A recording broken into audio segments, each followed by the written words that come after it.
We ain't in Buffalo. And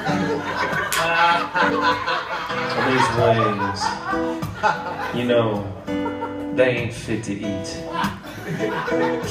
But you know what I'm thinking? No, I'm gonna tell you what I'm thinking. You don't have to worry. I think we should take these here wings and we should rub that sweet, tangy buffalo sauce all over our bodies.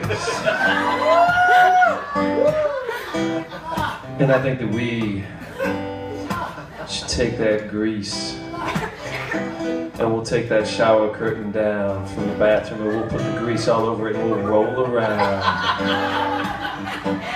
Yeah, baby, you know what's on my mind. 'Cause I just told you. I told you what was on my mind. These wings ain't things we should be eating. Baby, we don't need to be competing. Let's just get to the rubbing. Oh, that sauce, let me show you something.